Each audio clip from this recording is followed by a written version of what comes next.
वनम गतो यद हरिमाश्रयेत, अगर अपना कल्याण चाहते हो तो झूठे संसार में अपने आप को अहंकार में मत जियो, जाओ भगवान का भजन करो।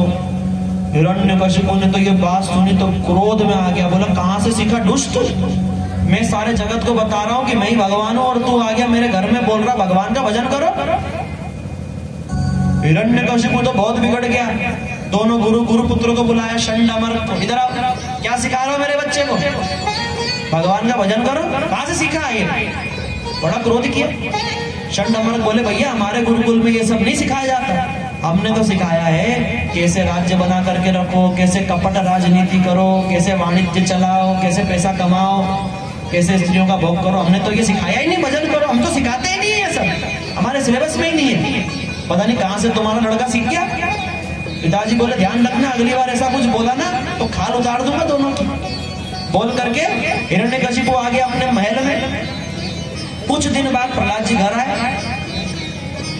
आए और घर आकर के उनकी माँ जो है कयादू बड़ा सुंदर तैयार कर दिया, बेटे को सजा दिया, काजल लगा दिया, एकदम प्यारा करके अपने पिता के पास भेज दिया महल में। पिताजी सिंहासन पे बैठे थे, प्रहलाद को देख करके बोले आजा बेटा मेरे पास आजा, गोदी में बैठ जा। गोदी में बैठ गया, बड़े प्रेम करने लगे, स्नेह करने लगे, पुत्र से प्रेम होता है ना, स्नेह करने लगे। स्नेह करते करते बोले बेटा अब तो बता तू क्या सीखा गुरुकुल में, अब तो तू बहुत रह करके आया है, अब की बार तो बता।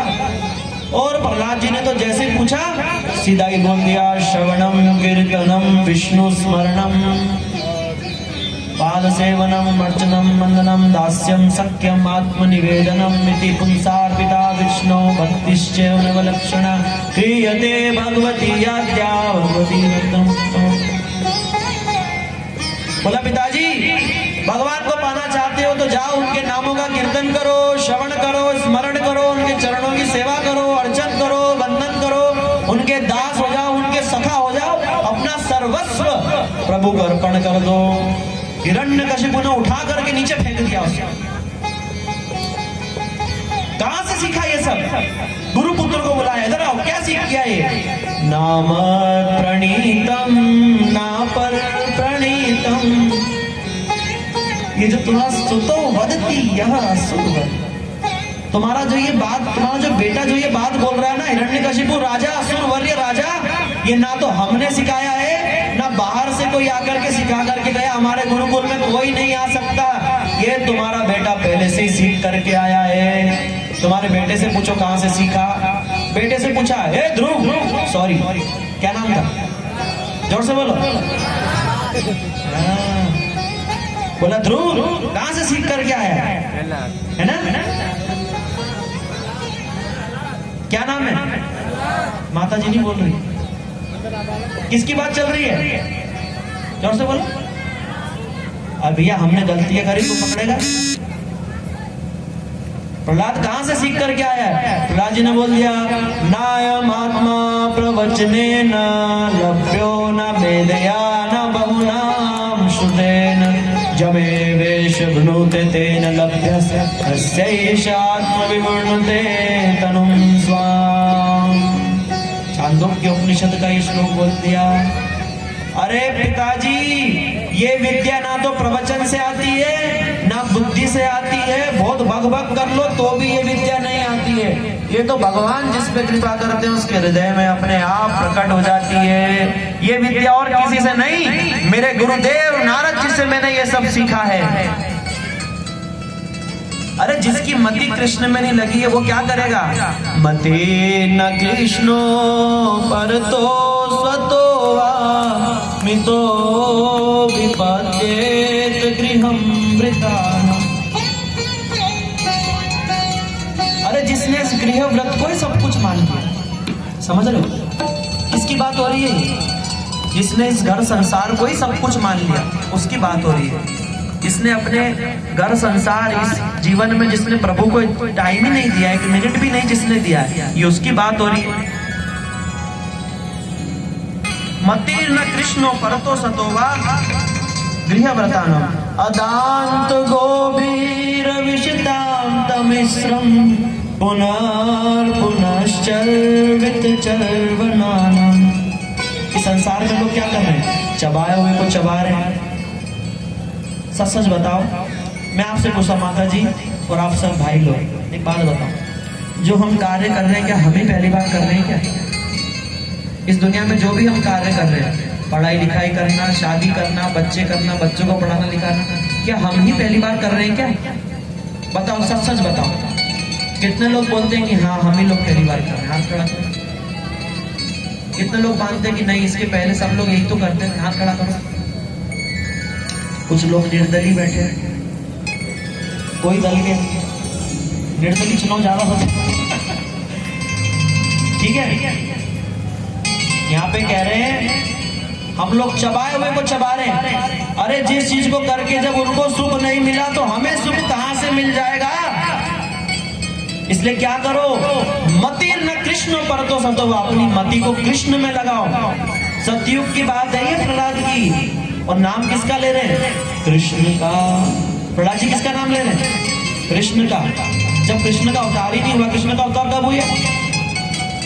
कृष्ण कब आए? द्वापर।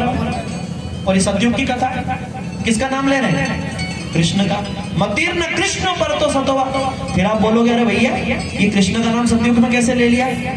अरे कृष्ण तो सर्व कारण कारण है। ईश्वर परम कृष्ण सच्चिदानंद विग्रह नादिरादिर गोविंद सर्व कारण कारणम।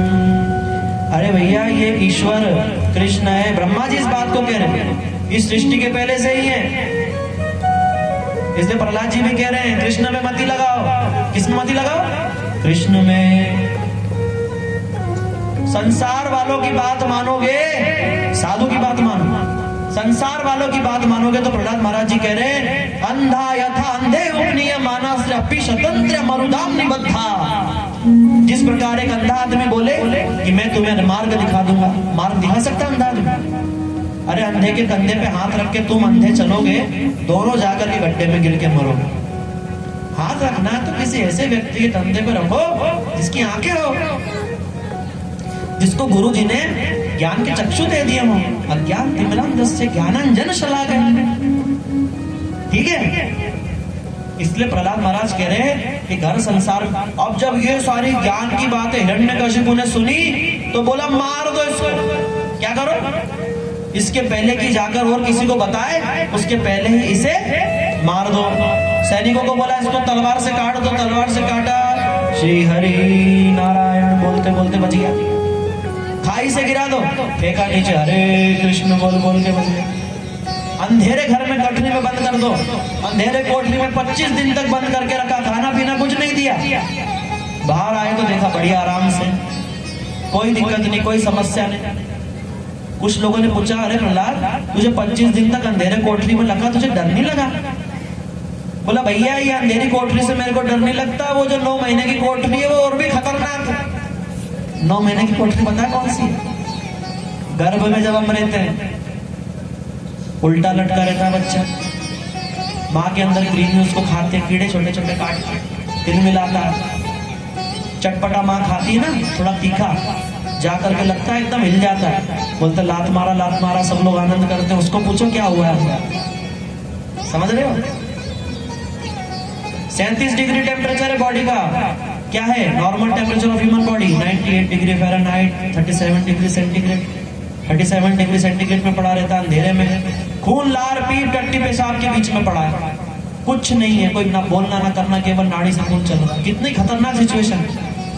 और जन्म होने के बाद में छोटा बच्चा होता है, कमर में मच्छर काट जाए, खुजली तो नहीं कर सकता, अब रोएगा, माँ को क्या पता कहाँ काटा। बताओ था बहुत कष्ट है भैया। इसलिए बोला कृष्ण ने दुख तो 4 ही है, बाकी सब दुख नहीं है। इस संसार में जिसको हम दुख मान लेते ना, अरे हमारे पास में पैसा नहीं है, अरे ये हो रहा है वो हो रहा है, नहीं, दुख तो केवल 4 है। जन्म मृत्यु जरा व्याधि दुख दोषानुदर्शनम। जन्म, अभी जन्म का दुख बता दिया ना मैंने, समझ में आया? कितने लोग बोलते हैं हाँ जन्म में कष्ट है भैया, हाथ खड़ा करो। समझ में आया ना? जन्म में कष्ट है भैया। अगर कोई अपने जन्म को किसी की याद रह जाए, वो तो भगवान ने अच्छा हुआ दिमाग दे दिया कि भूल जाते हैं। अगर किसी को याद रह जाए ना जन्म का तो जीवन भर भजन करेगा। और सभी लोग अक्सर करके भगवान के गर्भ में प्रार्थना करके आए हैं कि प्रभु अब की बार निकाल दो, तेरा भजन करूंगा। क्या करो? अब की बार निकाल दो, अब की बार निकलते के साथ में ही तेरा भजन करूंगा। लेकिन निकलते के साथ ही सब भूल जाता है, सब भूल जाता है। एक भजन है बहुत सुंदर, उस भजन में कहते हैं घना दिन सो लिया रे अब तो जाग मुसाफिर जाग। सुना है? घना दिन सो लिया रे अब तो जाग मुसाफिर जाग। घना दिन सो लिया रे अब तो जाग मुसाफिर जाग। घना दिन सो लिया रे अब तो जाग मुसाफिर जाग। घना दिन सो लिया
भगवान की।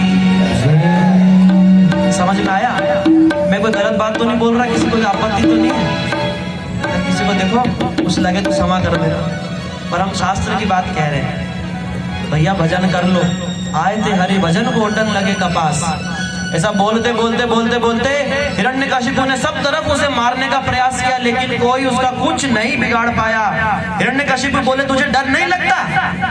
मुझसे डर नहीं लगता तुझे? बोला नहीं मुझे डर नहीं लगता। बोला क्यों?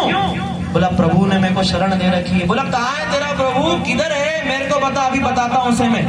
बोला ये पूछ कहाँ नहीं है, कण कण में हर जगह कौन है? प्रभु है। इतनी सुंदर प्रहलाद महाराज जी कहते हैं इतो नरसिंहा पर तो नरसिंहा जतो यतो यामि ततो नरसिंहा जतो यतो यामि ततो नरसिंहा हरे नरसिंहा हृदय नरसिंहा नरसिंहमदिं शरणं प्रपद्ये नरसिंहमदिं शरणं प्रपद्ये तव कर कमल वरेण्यता अद्भुत श्रृंगार दलिता हिरण्यकशिपु तनुभृंगा केशव धृता नरहरि रूपा जय जगदीश हरे जय जगदीश हरे स्वामी जय जगदीश हरे। बोलो केशव धृता नरहरि रूपा जय जगदीश हरे जय जगदीश हरे स्वामी नरसिंह रूप धरे जय नरसिंह रूप जय नरसिंह देव जय नरसिंह देव बोलो नरसिंह देव भगवान की जय। जय प्रहलाद महाराज जय प्रहलाद महाराज जय प्रहलाद महाराज जय नरसिंह देव जय नरसिंह देव जय नरसिंह देव जय नरसिंह देव जय नरसिंह देव। ताली बजाए हाथ उठा करके प्रभु को याद करके प्रहलाद महाराज जय प्रहलाद महाराज हरि बोल हरि बोल हरि बोल हरि बोल हरि हरि बोल हरि बोल हरि बोल। प्रहलाद महाराज जी कहते कहाँ नहीं है, जहां देखता हूं वहां प्रभु नजर आते हैं। बोला इस खंबे में है। जैसे ही खंबे पे प्रहार किया खंबा फाड़ दिया है। ना जोर का आवाज वहां पे प्रस्तुत हुआ है कि हिरण्यकशिपु के पैर कांपने लगे, थरथरा गया। नरसिंह भगवान प्रकट हो गए। बोलो नरसिंह देव भगवान की। एक बार को तो हिरण्यकशिपु डर गया, ये क्या निकला? आधा मनुष्य आधा सिंह, इतना खतरनाक प्राणी कौन है? लेकिन फिर सोचता है कि मुझे तो वरदान प्राप्त है, मुझे तो कोई मार ही नहीं सकता। नरसिंह भगवान ने तो जाकर उसको एक थप्पड़ मारा, सीधा जमीन पर गिर गया, धरती में लोट-पोट खा गया। उसको पकड़ा, बालों से उठा करके ले गए, सीधा दहलीज पे ले जाकर के बैठ गए। और जैसे उसे मारने लगे तो देखने लगा, उसी समय आकाशवाणी हुई, तुझे क्या वरदान था? ना अंदर मरू ना बाहर मरू, देख तू दहलीज पे बैठा है, ना ऊपर मरू ना नीचे मरू, देख मेरी गोद में बैठा है। ना अस्त्र से ना शस्त्र से तुझे मैं मेरे नाखून से मारूंगा, 12 महीने में नहीं मरूंगा। तेरे लिए मैंने ये तेरे लिए अलग से मलमास बनाया है। सुना है मलमास आता है 13वां महीना, उसमें तुझे मार रहे। ना नर से मरू, ना सिंह से मरू, ना पशु से मरू, ना पक्षी से मरू। देख ना मैं नर हूं ना पशु हूं, मैं नरसिंह हूं। देखते ही देखते उसके नाखून घुसा करके फाड़ दिया, उससे आंतड़ी निकाल करके फेंक दिया। भगवान सोच रहे हैं मेरा इतना प्यारा भक्त इसके अंदर से निकला कैसे, और ढूंढ रहे हैं एक आध और तो नहीं छुपा हुआ, इसलिए पूरा चीर फाड़ दिया उसका। और इतना क्रोध नरसिंह भगवान को आ रहा है, कोई उन्हें शांत नहीं कर सकता। किसी ने जाकर के बोला लक्ष्मी जी आपकी मदद चाहिए, प्रभु बड़े क्रोध में हैं। लक्ष्मी जी बोली अभी जाती हूँ 2 मिनट में, जाकर के बोलूंगी जरा जरा सुनते हो और शांत हो जाएंगे। लक्ष्मी जी चली आई, आकर के देखा तो प्रभु जी का रूप देख करके तो थाली फेंक के भाग गई। ऐसी दाढ़ मारी नरसिंह देव ने, और ब्रह्मा छुप रहे, शिव जी छुप रहे, किसी के सामने आने की हिम्मत नहीं। इतना भयंकर प्रभु का रूप है। अंत में प्रहलाद को ला करके उनकी गोद में दे देते हैं। जैसे प्रहलाद जी को ला करके देते हैं, हिरण्य जो नरसिंह भगवान का क्रोध शांत हो जाता है, उसे चाटने लगते हैं। बोला बेटा मैंने देर कर दी ना आने में। बोला नहीं प्रभु कहाँ आपने देर करी है, आप तो समझते हर समय मेरे पास में। बोला वर मांग। क्या बोले प्रहलाद जी से, बेटा वर मांगो। प्रहलाद जी क्या कहते हैं, मुझे कोई वर नहीं चाहिए प्रभु, मुझे कोई वर नहीं। देना हो तो क्या दो, मही असान पाद रजोभिषेकम, मुझे अपने भक्तों का संग देते रहो प्रभु, बस इतना ही चाहिए। बोले नहीं प्रहलाद मैं किसी को दर्शन देता हूँ तो कुछ ना कुछ फल देके ही रहता हूँ, कुछ तो मांग। बोला देना है तो सारे संसार का दुख मुझे दे दो और आप सबको अपने चरणों में स्थान दे दो। कोई ऐसा मांग सकता है? मांग सकता है कोई? अरे किसी ने हमारे लिए इतनी बड़ी चीज मांगी, हम उनके लिए क्या कर सकते हैं? केवल जय तो दे सकते हैं। इसलिए दोनों हाथ से जोर से प्रहलाद महाराज की जय बोलो, हम उनके बहुत ऋणी हैं। बोलो प्रहलाद महाराज की जय हो, जय हो, जय हो। अंत में प्रहलाद महाराज बोलते हैं, बोले मेरे पिताजी ने आपको बहुत बहुत अपमान किया है, उस मेरे पिताजी को क्षमा कर दो।